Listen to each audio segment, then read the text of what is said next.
Welcome to Unstoppable You. I am Unstoppable Tracy, and I am here with Jeffrey Kerr. He is barrier-free real estate, and he achieves freedom for so many people with disabilities or just have accessibility needs. You know, I think of the word accessible as able to access, and that's what you do. You make homes able to be accessed. Well, Tracy, it's great to be here, and thank you very much for having me on the show. Oh, are you kidding? We had so much fun together. We did travel across Ontario, haven't we? We have. I've had the pleasure of speaking at a number of March of Dimes events with you, and that was great. You are such an inspiration to the audience, and to me. Sitting in the audience watching you, it's exciting. Oh, Jeff, thank you. And what I love most about Jeff is his playful way behind the scenes, and that he really is making a difference. You know, you can totally achieve freedom when you incorporate a lot of the tips and tricks from Jeffrey's world. But what's interesting about Jeffrey is almost your story in, and it's something that we share. You and I both have an Auntie Jean. Oh, I didn't know that. Well, yes. That's great. Will you tell us about your Auntie Jean? I will. So, many years ago, before I got into real estate, my Aunt Jean and Uncle Sam bought a pre-construction wheelchair accessible condo. Aunt Jean has MS, so growing up, that accessibility was just a fact of life in our house. Right. So Aunt Jean was in a wheelchair my whole life. So through construction delays, the condo wasn't ready for a number of years, and by the time that it was ready, since I was now into real estate, my uncle had passed on. Oh, I'm sorry. But I was with Aunt Jean as she rolled through the front door of that condo, and she realized very quickly that she couldn't live there independently. So she handed me the keys and said, "Jeff, you need to sell this condo for me." Oh my goodness. Yeah. You must have been floored. Yeah. We were all very surprised. Everyone was looking forward to Aunt Jean finally moving into the condo, having independence. The big reveal, right? All that time you were waiting. Yeah, and the condo just didn't end up being right for her. So it was through selling that condo that I realized no one was helping people with disabilities or mobility challenges with their real estate needs in the Toronto area. So it's so true. Yeah. I'm constantly, for years and years, have been trying to find an accessible, independent space, and other people's definition of accessible is the other magic trick. And so why I'm excited to find Jeffrey is that he really does know. He has done research, and it's all about nothing about us without us. I mean, you're really big at getting the voice of people with disabilities and applying that to the information that you share. And now you go across Ontario to other real estaters. Are they all in the RE/MAX world? Jeffrey here is from RE/MAX Infinity, is that right? No, RE/MAX Unique. Yes, yeah. Which is incredible. Yeah. RE/MAX Unique. Yeah. And you educate right across Ontario, don't you? I do. I actually was on tour last fall with the Ontario Real Estate Association. Amazing. And we went through to 6 cities across Ontario, and I spoke to other realtors about barrier-free real estate and helping them realize that there are opportunities within their own communities to help people achieve freedom at home in their own communities. So true. And it was really great. I spoke to hundreds of realtors across Ontario. Yes. And they were all very excited because it's a business opportunity for other realtors, but it's also needed. Yes. It's also a very valuable service that a realtor can provide to their local community. You know, it's an untapped market potential that a lot of people don't realize. You know, after January of 2017, many years before, people under the age of 14 were the dominant population. But as of January 2017, the majority of the population is over the age of 65, over the age of 55. Yeah. And we know that once you're over 65, approximately 65% have some kind of impact to their mobility. They may not call themselves having a disability. Those stairs are a big deal, for example, or using a cane or knee surgery. And so it's a huge untapped market potential. Yeah, the older adult population, the gray tsunami, whatever you want to call it. The gray tsunami, that's great. It's, more and more people want to age in place. Yes. And I mean, there's some great statistics out there that 95% of Canadians want to stay in their homes. But in order for them to stay in their home, they need it to be an accessible home, so that they can age in place. And there's not enough government funding to house older adults in traditional care homes. No. So the reality is that people will need to be aging in place.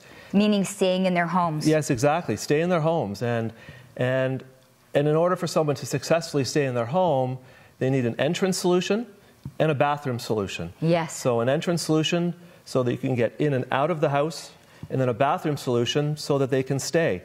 And if a home has those two features, then that gives people a lot more options to stay as long as they want.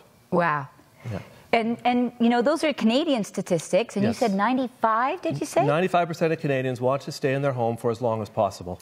And I bet that if we took these statistics in countries around the world, because on Roku we have 38 million viewers from around the world globally, that statistic is also relevant. Who doesn't want to stay in their home? When you think of your parents and your grandparents, they want to stay as long as possible. Yeah, and so there really is a future in barrier-free real estate. And I always encourage clients to plan ahead. Yes. You may not need an accessible home now, but down the road, you could really benefit from an accessible home. So make the modifications now. You can be proactive instead of reactive. And then when the time comes, your house is already accessible. Yes. And I've got a great example in my parents' own home. Oh, yeah? My mom and dad live in a house that they're very comfortable in, and I know that they'll never agree on living anywhere else. So it took me 5 years of quietly lobbying them, but they finally put in an elevator in their home. Oh, wow. And so now they can easily access the second floor. And it wasn't used right away, but it certainly is now. Right. So my parents were proactive, and now they can live there as long as they want, on their own terms. And they're not in Auntie Jean's shoes where they waited all those years and then the home was no longer usable. Yeah. So that was, I think that was a great story. And every time I'm at their house and I see the elevator, I know that my parents are going to be okay. That's huge. Yeah. I mean, I'm in denial too, right? I'm a 4-way amputee and I've climbed the Himalayas of Nepal. Yeah. But my elbow now, 3 surgeries later, and my knee, the cartilage breaking down. So I do stairs. But I'm getting to the place now where when I do the stairs, it takes away my energy from other pieces. Like I might choose not to go out that night because I climb the stairs. And so I should be smarter about being ready and prepared, because as a person with a disability born this way, we too age. And so I could just imagine people who are able-bodied that don't want to find out that they're acquiring disabilities, how much resistance there is there. Yeah, so again, it's just simply just being proactive and planning ahead. Yes. And that's the message I really try to get across to my clients, is just simply plan ahead. If everybody planned ahead, then everything else will be sorted out. And on that planning theme, one of the pieces I found super interesting when I've listened to Jeffrey present, and he is happy to come present for you in your world about accessible housing tips and tricks, not just for the real estate world. He's kind of a bit of an accessible housing guru now. And was seeing some of your tips and tricks that you suggest even at the early building stage. Are you willing to share maybe 3 of your favorite tips? Certainly. I mean, I'll circle back to the entrance solution. Yep. Just having a barrier-free entrance makes a world of difference. Yes. A zero-step entrance that can can just, again, make all the difference in the world. So what's involved? So we get that. People that need it are like, I'm so glad to have a no-step entrance, but it's impossible to try to find that when you're searching. I've been searching. Yeah. So what are some interventions or some advice to the construction world, or? Yeah, so it's really, during new construction for houses, it's lowering the front profile of the house so that you're at grade, or providing an alternative entrance into the house, either through the garage or space to have a platform lift at the front door or at the side of the house. So there's very simple accommodations for doing that. And I find construction, sometimes they're resistant. Yeah. But what we're saying is there's market demand. Yeah. So figure it out. Do level entrance. It's totally worth your while, right? Yeah. A main floor bathroom. Yes. So that comes to the concept of visitability. Yes. If you have a visitable home, then you can welcome anyone, regardless of their age or mobility, into your home. And having a main floor washroom allows them to come and stay and enjoy being at your home. Talk about huge visitability, right? So this isn't, if people are resistant to the idea that they need an accessible home, we all know an aunt, an uncle, a neighbor, a friend who has maybe broken their leg, is pregnant, has had surgery, or has an older parent or an older aunt or an older neighbor or an older boss. We all have someone in our life with a mobility impact that would like to not do stairs. And now they're being excluded because they can't come to your house for that baby shower because there isn't a washroom on the main floor.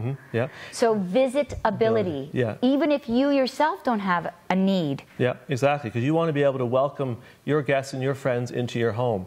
And I would take a main floor washroom just one stage further and actually have a three-piece washroom there. Yes. So a main floor washroom or shower. I think that would be very helpful. Yes.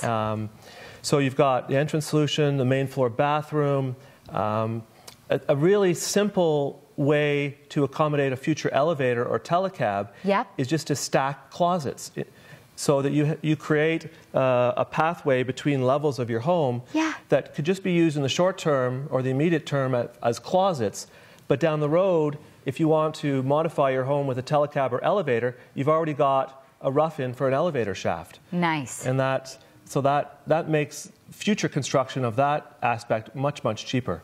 And then that house is more marketable when they're trying to expand the number of people that would be interested in buying that home. Absolutely. And I find a lot of homes are now being built with elevators, but they tend to be higher-end homes. And I don't think that needs to be the case. I think every home should be able to accommodate some sort of mechanical lift up to the second floor. Eventually. Yes, exactly. Or have that option. Your main bathroom. Yes. Curbless, they're calling them now curbless showers, basically roll-in showers. There's no need to have a threshold that you have to step over to get into the shower. So just simply make a shower floor level. The technology is there with the drainage and the waterproofing that you can waterproof a whole bathroom without having to worry about leaks. So again, it's very simple things that could be done. Condominiums. I'm involved with Daniels Corporation and their accessibility design program. And this is the first time that I've come across a builder since Aunt Jean, back in the mid-90s, that has taken accessibility seriously and offered pre-construction condos. So they are offering condominiums with roll-in showers, alternative kitchens with lower countertops, and the big thing, roll-out balconies. Wow. Because in condominiums, it's really hard to get out over that threshold.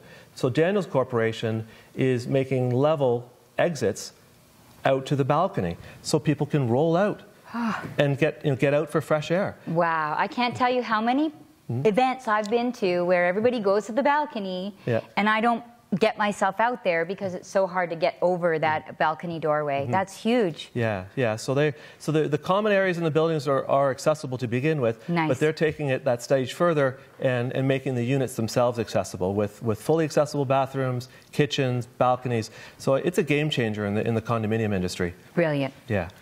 And it's very exciting.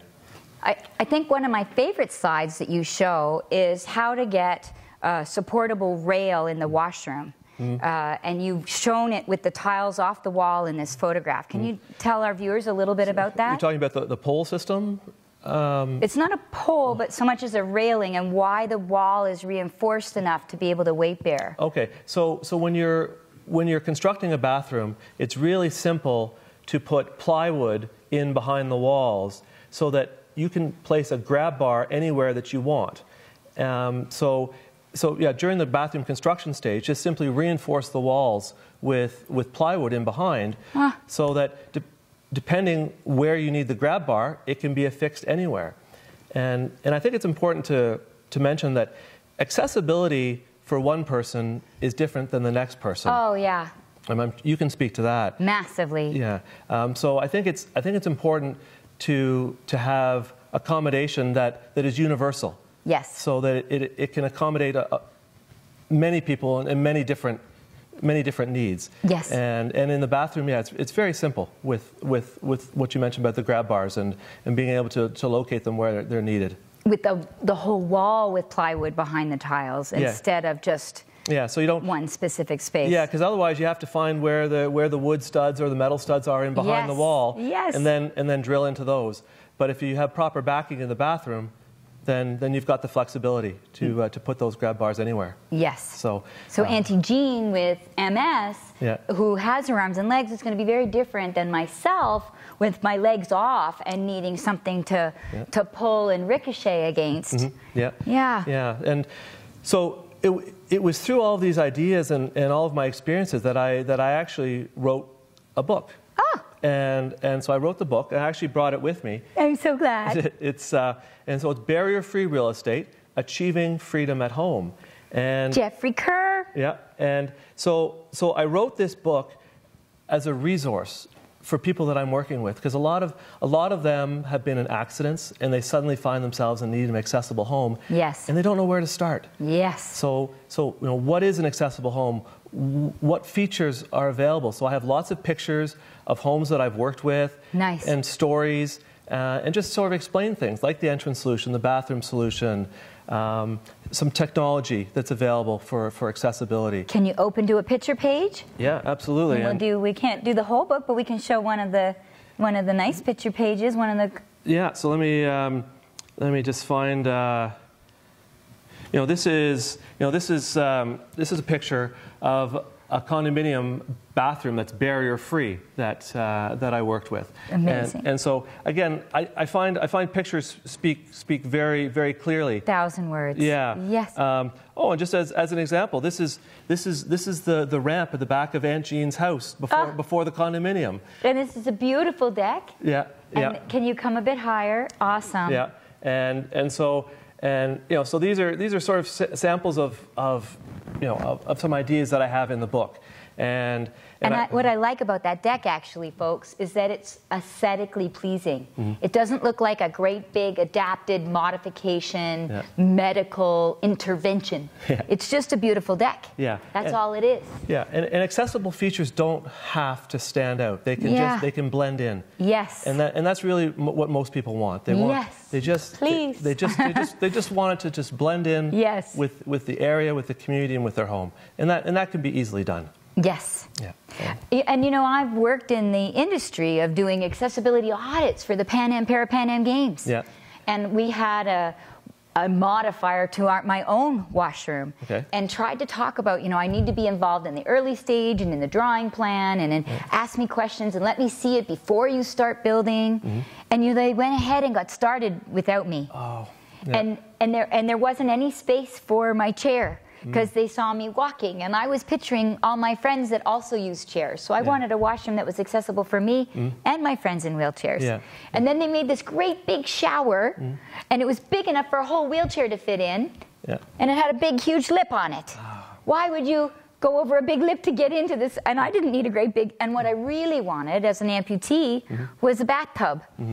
And it wasn't. Yeah. So there's so many pieces where You really need to involve us, and nothing about us without us. But instead of going with good-hearted people that say, I can do it, it's really important to go with people with proven, demonstrated experience. Yeah, and I think it's really important, as you mentioned, you weren't involved throughout the whole process, and you should have been. And that's so crucial, because it comes back to the fact that your needs are unique to someone else's. So if this is a space for you, then it has to accommodate you, and that's so important to involve the person in the discussion. And one of the examples I have in my book is of a house that I worked with that the clients modified the main floor for themselves, but they also incorporated a platform lift and a roll-in shower in their guest room in the lower level, because they wanted to be able to welcome their friends into their home. So again, it comes back to visitability, but also just being able to share. To share their experience in their life with their friends who also have a disability, so that they can feel welcome in their home. So it's just simple things. And it's so great, Jeff. We are very lucky that you were out there. What's the name of your speech when you do the tour across Ontario? So it's called Modify or Move. Isn't that great? And that's the main question that I get asked when I meet a client for the first time is, should I modify my home or should I move? And so I just, I talk them through it. Does it make sense to modify their home? And often simple things can be done to make a home accessible. And a lot of times it's just an hour conversation with people to say, you know what, these are some ideas that you can do to make your home accessible. Here's some people you can talk to get that work done. Other times it's looking at the house and going, this is really not an ideal house to modify, and maybe we should consider some options. So modify or move, and that's it in a nutshell as to how I can help people decide. Jeffrey, that's great. You know what I think you've done? I think you've teased our viewers. All they want, and all I want, is to ask you 1,000 more questions, and we've run out of time. I want to say thank you to YouTube. I want to say thank you to our Facebook Live viewers that are here with us today, and very excited that we're going to be airing this in maybe a month or so live on Roku with 38 million viewers, which is super exciting. Get your free Roku subscription. It's still totally worth it. I am Unstoppable Tracy, and that's where you can find me everywhere. But I think our viewers want to know where to find Jeffrey Kerr and your book and your advice. How do they reach you? Well, thanks, Tracy. So the easiest way to find me is on my website, accessiblehomefinder.com. Nice. And I've got a link to my book there. You can actually buy it on Amazon. You can buy the hard copy or an e-copy version. I think my and it's called, show them the book again. Thank you. So Barrier-Free Real Estate, Achieving Freedom at Home. Jeffrey Kerr. And I think my Twitter handle is on the screen, but Barrier-Free RE for Barrier-Free Real Estate. And I work out of Remax Unique in Toronto. And if people like to use the phone, you can call me, 416-424-2222. That's how you get a hold of me. Thank you, Jeffrey. It was so lovely to speak with you. Okay, and thank you very much for being on the show. This is very exciting, and I look forward to connecting with you on many other events. Thank you, Jeffrey. Thank you, viewers. Unstoppable Tracy with Unstoppable You. And now you can live unstoppably too. Bye.